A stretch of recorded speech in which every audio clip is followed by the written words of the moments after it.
স্পর্শকাতর ঘটনা, নৃশংস হত্যা, গুরুতর জখম ও হত্যা চেষ্টা কাণ্ডে র্যাব তাৎক্ষণিকভাবে ভিক্টিমের পাশে দাঁড়িয়েছে এবং ঘটনার সাথে জড়িত আসামিদের দ্রুততম সময়ের মধ্যে গ্রেফতার করে আইনের আওতায় নিয়ে এসেছে।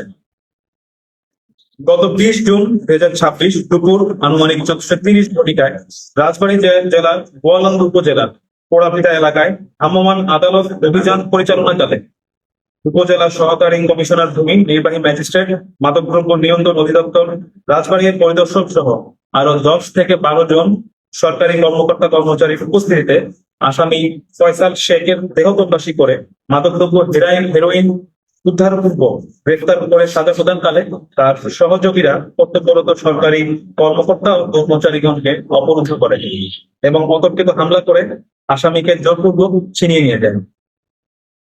উক্ত ঘটনায় রাজবাড়ী জেলার গোয়ালন্দ উপজেলার নির্বাহী ম্যাজিস্ট্রেটের নির্দেশে মাদকদ্রব্য নিয়ন্ত্রণ অধিদপ্তর রাজবাড়ীর পরিদর্শক জনাব মোহাম্মদ রাসেল আলী এজাহার দায়ের করলে রাজবাড়ী জেলার গোয়ালন্দঘাট থানায় একটি মামলা রুজু করা হয়।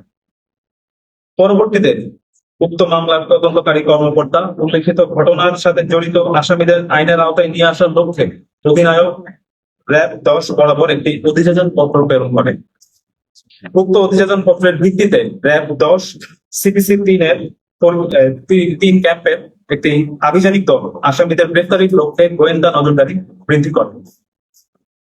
এরই ধারাবাহিকতায় গতকাল 27 জুন 2026 সন্ধ্যা আনুমানিক 19 ঘটিকায় র্যাব 10 সিপিসি 3 ফরিদপুর ক্যাম্পের একটি আভিযানিক দল গোপন সংবাদের ভিত্তিতে ও তথ্য প্রযুক্তির সহায়তায় এবং র্যাব 6 এর সহযোগিতায় বাগেরহাট জেলার ফকিরহাট থানাধীন নোয়াপাড়া এলাকা থেকে এজাহার নামীয় আসামি ফয়সাল শেখ তাকে গ্রেফতার করে।